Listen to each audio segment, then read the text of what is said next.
Hello students, welcome back to KRS class 11 subject account. See account में हम आगे बढ़ते हुए चैप्टर 1 में हम देखेंगे इस वीडियो में कुछ बेसिक अकाउंटिंग टर्मिनोलॉजीज।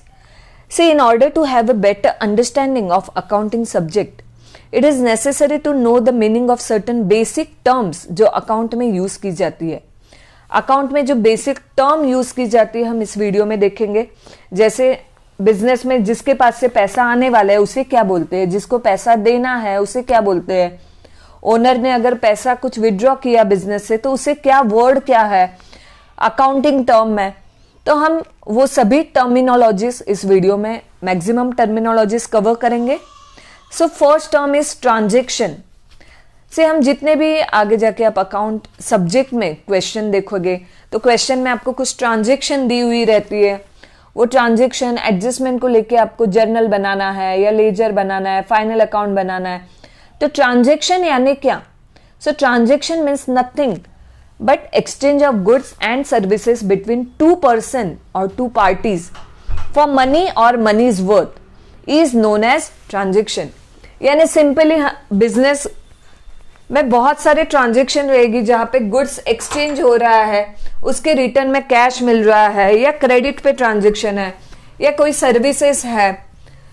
जैसे हमने ऑफिस रेंट पे लिया है बिजनेस ने और उसके लिए रेंट दे रहे हैं। तो जो भी ट्रांजेक्शन होती है जहां पे एक्सचेंज है गुड्स और सर्विसेज का बिटवीन टू पर्सन और उसके बदले में वहां पे मनी या मनीज वर्थ एक्सचेंज किया जाता है उसे क्या बोलते हैं? Transaction. Now transaction may be monetary transaction or non-monetary transaction. You can see here in this chart, transaction may be monetary transaction or non-monetary transaction. And again monetary transactions are divided into cash transaction or credit transaction. And non-monetary transaction means barter transaction. तो monetary transaction यानी क्या? Monetary नाम में ही है, जहाँ पे क्या exchange हो रहा है? Money or money's worth. Monetary transaction means the transaction which involve an exchange of money or money's worth directly or indirectly is known as monetary transaction. और books of account में कौन से transaction आती है? सिर्फ monetary transaction। जहां पे non monetary transaction है वो books of account में एंट्री नहीं की जाती है। monetary transaction में भी transaction दो तरह की हो सकती है।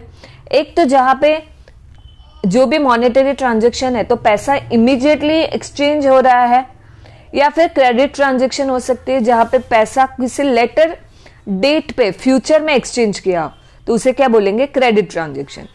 Cash transaction means when there is a purchase और सेल और एनी बिजनेस ट्रांजैक्शन जहां पे कैश इमीडिएटली पे किया जा रहा है या मिला है तो वो है cash transaction. Business transaction in which cash is paid और received immediately is known as cash transaction. For example, goods purchase किया है for cash, that is cash transaction. Payment of salary है, payment of wages है, payment of electricity bill है, तो वो भी क्या हो गई? cash transaction. और credit transaction यानी उधार। आजकल तो ज्यादा किस पे बिजनेस चलता है, किस पे धंधा होता है? क्रेडिट पे ही होता है। तो credit transaction it is also very important. Credit transaction is a one in which cash is not paid or received immediately at the time of transaction but it is paid or received at a later date. जब transaction होती है तब immediately पैसा दिया नहीं जाता है या मिलता नहीं है, पर किसी फ्यूचर डेट पे एक्सचेंज होगा तो वो क्या है? Credit transaction. यानी जैसे goods sold on credit to Mr Aman at ₹8,000। Goods sold किए हैं अमन को, पर पैसा इमीडिएटली मिला है क्या? नहीं, फ्यूचर डेट पे वो देने वाला है तो वो क्या हो गई? Credit transaction. Sold machinery on credit, again that is a credit transaction. तो ट्रांजेक्शन में पहला प्रकार क्या है? Monetary transaction. मॉनेटरी ट्रांजेक्शन रहता है कैश ट्रांजेक्शन या क्रेडिट ट्रांजेक्शन। उसके बाद है सेकेंड, मॉनेटरी के बाद क्या आता है? Non monetary transaction. नाम में ही लिखा है नॉन मॉनेटरी। नॉन मॉनेटरी का मतलब क्या? The transaction which does not involve an exchange of money or money's worth directly or indirectly are called as non-monetary transaction. यानी ये सिंपली एक कौन सी ट्रांजेक्शन हो गई? Barter transaction, exchange of one thing against another. जैसे गेहूं दिया है उसके बदले में चावल मिल गए, वो क्या है? Non monetary transaction. Barter transaction, Apple दिए उसके बदले में मिल गया है पाइनएप्पल, वो हो गई बार्टर ट्रांजेक्शन। तो एक चीज के बदले में दूसरी चीज मिलना, वो क्या है? बार्टर ट्रांजेक्शन यानी नॉन मॉनेटरी ट्रांजेक्शन, जिसमें एक्सचेंज मनी नहीं किया गया है। तो बुक्स ऑफ अकाउंट में कौन सी ट्रांजेक्शन आती है? सिर्फ monetary transaction. Only monetary transactions are recorded in the books of account. अभी ये जो भी हम जितने भी ट्रांजेक्शन आगे जाके देखेंगे, जर्नल एंट्रीज पास करेंगे, तो उसमें आपको कुछ चीजें याद रखनी है। एक तो रहती है एंट्री। एंट्री यानी क्या? जो भी ट्रांजेक्शन रिकॉर्ड, जो भी ट्रांजेक्शन बिजनेस ट्रांजेक्शन रहती है, वो business transaction books of account में रिकॉर्ड करना, लिखना इन सर्टेन स्पेसिफिक फॉर्म और मेथड। जो भी अकाउंट में प्रॉपरली जो सिस्टम फॉलो किए उस तरह से एंट्री लिखना, उस तरह से बिजनेस ट्रांजेक्शन लिखना, यानी उसे क्या बोलेंगे? एंट्री। बाद में रहता है नैरेशन। नैरेशन यानी जो भी आप एंट्री लिखोगे बिजनेस ट्रांजेक्शन के लिए, जो भी आप एंट्री लिखोगे उसके लिए आपको क्या देना होगा? उसको कुछ एक्स्ट्रा इंफॉर्मेशन देना होगा ब्रैकेट में, उसे बोलेंगे narration. And it is always given in a bracket below the journal entry, and it usually starts with the word being or for. Then next one, goods. Okay, ये भी एक important term है, आपको ध्यान में रखना है। goods. See the term goods यानी क्या? The term goods refers to merchandise, commodities, articles or things in which a trader trade. These are purchased or manufactured for the purpose of sell and to earn profit. जो भी businessman है, businessman जो भी purchase या cell किया जाएगा for the trade, जिसमें trader deal करता है, जिसमें बिजनेसमैन डील करता है फॉर टू अर्न प्रॉफिट, तो वो उस चीज को क्या बोलेंगे? गुड्स। एग्जाम्पल देखोगे तो आपको अच्छी तरह से पता चलेगा। For example, medicine are the goods for the chemist. जो भी केमिस्ट है तो उसके लिए मेडिसिन ये क्या हो गया? गुड्स हो गया, क्योंकि उसका मेन बिजनेस क्या है? मेडिसिन सेल करना and to earn profit. Vegetable are goods for vegetable vendor, क्योंकि वो जो भी परचेस कर रहा है वेजिटेबल किसी फार्मर के पास से और बाद में रीसेल कर रहा है रिटेलर को, तो उसका पर्पस क्या है? To earn profit. और वो किस में ट्रेड कर रहा है? In vegetable. So vegetable are goods for vegetable vendor. Now parts like tyre, engine, cable, ये जो भी व्हीकल मैन्युफैक्चरर्स है like Bajaj auto, Hero motors, तो उनके लिए वो गुड्स हो गए। क्लोथ मर्चेंट है तो उसके लिए क्लोथ ये गुड्स हो गए। स्टेशनरी है तो लाइक सपोज केमिस्ट के पास स्टेशनरी है उसके पास, तो वो उसके गुड्स नहीं हुआ, क्योंकि उसका मेन बिजनेस क्या है? मेडिसिन। पर जिसका मेन बिजनेस है, मेन ट्रेड है स्टेशनरी परचेस करना, सेल करना या मैन्युफैक्चर करना और सेल करना, तो स्टेशनरी मर्चेंट के लिए स्टेशनरी ये क्या हो गया? गुड्स हो गया। यानी ऐसी चीजें जिसमें ट्रेडर डील करता है, एक तो वो परचेस करके रीसेल कर रहा है या खुद प्रोड्यूस करके सेल कर रहा है, और उसका मेन एम क्या है? सेल करके टू अर्न प्रॉफिट, तो वो उस चीज को क्या बोलेंगे हम? Goods. Then next very important term, capital and drawing. Capital and drawing, this is also one of the important term for the account. See capital and drawing. Capital यानी क्या? जो भी बिजनेसमैन है, सपोज हम एक कोई बिजनेस, प्यारेलाल है, okay, Pyarelal ने ऐसे सोचा कि चलो अभी मैं एक शॉप डाल देता हूं, मुझे खुद का बिजनेस ओपन करना है, खुद का बिजनेस मुझे स्टार्ट करना है। तो वो बिजनेस उसे स्टार्ट करने के लिए उसने कुछ पैसा अपने बिजनेस में इन्वेस्ट किया। तो प्यारेलाल जो भी पैसा अपने बिजनेस में इन्वेस्ट कर रहा है, तो उसे बिजनेस के टर्म में क्या बोलेंगे? कैपिटल। ओके। और प्यारेलाल अपने घर के लिए सपोज उसने घर का रेंट भरा है, तो उसके घर का पर्सनल एक्सपेंसेस हो गया। पर उसने जो शॉप डाला है, तो शॉप उसका रेंट पे ही है, तो शॉप का जो रेंट है वो किसका एक्सपेंसेस रहेगा? बिजनेस का रहेगा। और अगर उसने घर के रेंट के लिए बिजनेस में से पैसे निकाले तो उसे क्या बोलेंगे? ड्राइंग बोलेंगे। प्यारेलाल ने खुद के कुछ भी पर्सनल एक्सपेंसेस के लिए बिजनेस में से अगर पैसा विड्रॉ किया है, पैसा निकाला है, तो उसे क्या बोलेंगे अकाउंटिंग टर्म में? ड्राइंग। जैसे अगर सपोज उसके पास 2 कार है, उसके घर पे जो कार है उसका जो ड्राइवर है उसको जो पैसा देंगे वो उसका पर्सनल एक्सपेंसेस रहेगा, पर बिजनेस के लिए जो कार यूज कर रहा है वो, उसके लिए जो ड्राइवर है वो बिजनेस का एक्सपेंसेस हो गया। अभी बिजनेस के लिए जो कार है वो ड्राइवर का पैसा वो बिजनेस में से दे रहा है, वो बिजनेस का एक्सपेंसेस है, पर घर के ड्राइवर का पैसा उसने बिजनेस के इसमें से निकाला ड्राइवर को देने के लिए, तो उसे क्या बोलेंगे? Drawing. So capital and drawing, तो ये कंसेप्ट किसके लिए रहता है स्टूडेंट? समझ लो, यानी ओनर जो है, ओनर और उसका बिजनेस, ये दोनों टोटली सेपरेट है। प्यारेलाल का घर, उसके एक्सपेंसेस, तो प्यारेलाल और उसका बिजनेस दोनों क्या है? अलग अलग है। भले ही प्यारेलाल खुद ही बिजनेस चलाता है, पर बिजनेस को हमें पूरा अलग तरह से लेना है और उसके घर के एक्सपेंसेस को बिजनेस में नहीं लाने हैं। घर के एक्सपेंसेस अलग रहेंगे और बिजनेस के अलग रहेंगे। सो कैपिटल, कैपिटल यानी क्या? The total amount invested into business by the owner is called capital. And excess of asset over liability is also called as capital. ये इक्वेशन हम बाद में देखेंगे स्टूडेंट। यहां पे सिर्फ इतना समझ लो कि जो भी अमाउंट इन्वेस्ट किया है बिजनेस में बाय ओनर, उसे क्या बोलेंगे? कैपिटल। और बिजनेस में जो भी ओनर पैसा इन्वेस्ट करता है वो बिजनेस के लिए क्या रहता है? लाइबिलिटी रहता है। लाइबिलिटी यानी कर्जा।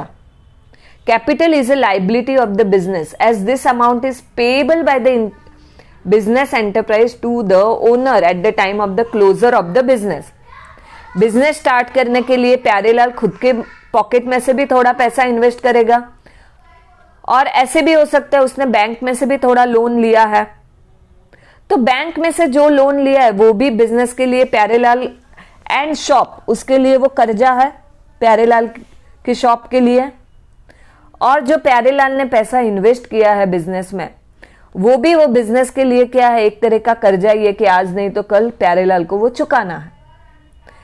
सो capital is also liability of the business. Then comes concept drawing.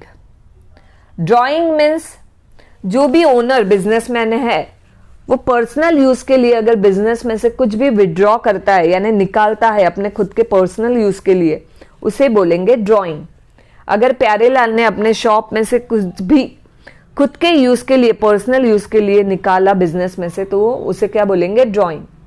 The amount of cash और value of goods, assets etcetera withdrawn from the business by the owner for personal use is called as drawing. For example, proprietor यानी जो owner है उसने अपने बच्चे की college की फी दी business के इसमें से, पैसे में से, या कुछ भी मेडिकल का खर्चा है, मेडिकल एक्सपेंसेस दिए, मोबाइल का रिचार्ज किया उसमें फ्रॉम द बिजनेस, तो उसे क्या बोलेंगे? Drawing. So capital and drawing, this both are a very important concept. उसके बाद one of the important concept, debtors and creditors. See, debtor and creditor.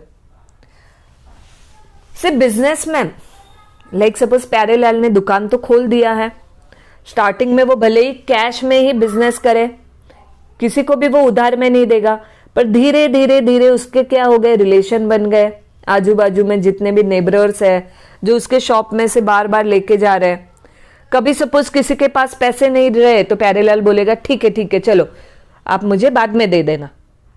तो बाद में दे देना यानी यहाँ पे कौन सी कंसेप्ट आ गई? क्रेडिट सेल किया उसने, क्रेडिट पे सेल किया। प्यारेलाल के पास छोटू आया है जो बाजू में ही रहता है, वो बिस्किट लेने आया है।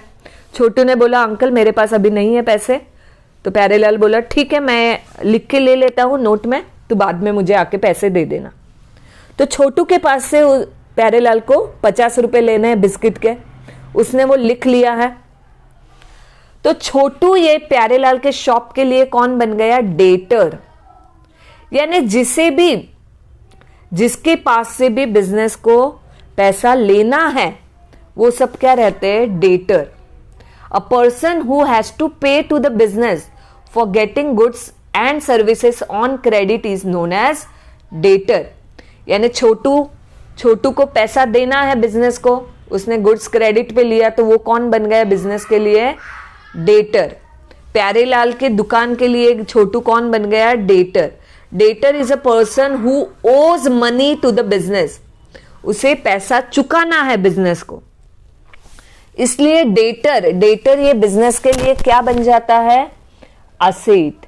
डेटर ये कौन बन जाता है, असेट, क्योंकि डेटर के पास से क्या आने वाला है, पैसा आने वाला है, इसलिए डेटर क्या है, असेट है। डेटर के बाद कंसेप्ट है क्रेडिटर। ओके, क्रेडिटर यानी डेटर का पूरा उल्टा। जैसे छोटू के पास से प्यारेलाल को पैसा लेना था, उसी तरह से प्यारेलाल ने क्या किया, वो किसी होलसेलर के पास से होलसेल में सब चीजें खरीदता है। एक टेम्पो आ जाती है, उसके पास से वो होलसेल में खरीद लेता है, बिस्किट लेता है, कोल्ड ड्रिंक लेता है, शैम्पू के पैकेट्स लेता है, ओके, वॉशिंग पाउडर लेता है। इस तरह से उसके ग्रोसरी शॉप के लिए वो चीजें खरीदता है। तो अभी यहाँ पे उसने किस पे लिया है, क्रेडिट पे परचेस किया है। उसने तुरंत पैसा नहीं दिया, उसने 2 बॉक्सेस लिए हैं बिस्किट के, 1 बॉक्स लिया है वॉशिंग पाउडर का। इस तरह से 5000 का बिल हुआ है। प्यारेलाल ने बोला कि अगले हफ्ते में इसका पैसा तुम्हें चुकाऊंगा। तो अभी अगले हफ्ते ये चुकाने वाला है, यानी उसने परचेस किया ऑन क्रेडिट, इसलिए अभी ये क्रेडिटर की कंसेप्ट आ गई यहाँ पे। प्यारेलाल को किसी और थर्ड पार्टी को पैसा देना है इन फ्यूचर, राइट। वो थर्ड पार्टी कौन है, मोहनलाल एंड सन्स है। तो प्यारेलाल को अभी मोहनलाल एंड सन्स को पैसा देना है। तो मोहनलाल एंड सन्स ये कौन बन गया, प्यारेलाल के लिए लाइबिलिटी, उसे पैसा देना है। और वो मोहनलाल एंड सन्स को हम किस नाम से बुलाएंगे, क्रेडिटर। क्रेडिटर यानी क्या, जिसको पैसा देना रहता है। डेटर यानी जिसके पास से पैसा आने वाला है, छोटू। और क्रेडिटर यानी जिसको पैसा देना है, यानी Mohanlal and sons. Creditor means a person to whom business has to pay for getting goods or services on credit is known as creditor. A creditor is a person to whom business owes money. उनको अभी तक पैसा देना है, इसलिए वो creditor हो गए। उसके बाद नेक्स्ट टर्म है बैड डेट्स। से छोटू के पास से पैसा लेना था 50 रुपीज, 1 महीना हो गया, 2 महीना हुआ, 3 महीने हो गए, अभी तक उसने पैसे दिए नहीं। और बाद में पता चला अचानक से, अरे छोटू तो घर छोड़ के चला गया। तो ये पैसा प्यारेलाल का डूब गया, राइट। वो पैसा मिला ही नहीं। तो जो पैसा आने वाला था पर अभी मिला ही नहीं, डेटर के पास से जो पैसा मिलने वाला था पर अभी मिला नहीं, तो उसे क्या बोलेंगे, बैड डेट्स। जो पैसा हमें दूसरा आने ही वाला है, अपने को पता है वो डूबने नहीं वाला है, वो गुड डेब्ट्स। पर जो पैसा डूब गया उसे क्या बोलेंगे, bad debts. An irrecoverable amount from a debtor is known as bad debts. जो डेटर के पास से पैसा लेना था पर अभी हम रिकवर नहीं कर पाएंगे, तो वो क्या हो गया, bad debts. It is a kind of a loss to the business, it is a kind of a revenue loss to the business. So student, यहाँ पे हमने कंसेप्ट देख ली है। So student, here we finish the concept transaction cash और credit transaction रहती है। Transaction में जो monetary transaction, it is divided into cash and credit transaction, then non monetary transaction. बाद में हमने कंसेप्ट देखी कैपिटल एंड ड्रॉइंग। कैपिटल यानी जो पैसा इन्वेस्ट किया है ओनर ने बिजनेस में, वो कैपिटल। जो पैसा उसने बिजनेस में से विड्रॉ किया है फॉर पर्सनल यूज, उसे बोलेंगे ड्रॉइंग। उसके बाद हमने देखा debtor, creditor and bad debts. Debtor यानी जिसके पास से पैसा मिलने वाला है, वो लोग हो गए डेटर। जिसको पैसा देना है वो हो गए क्रेडिटर। और जो पैसा डेटर से आने वाला था पर अभी डूब गया है, उसे क्या बोलेंगे, बैड डेट्स।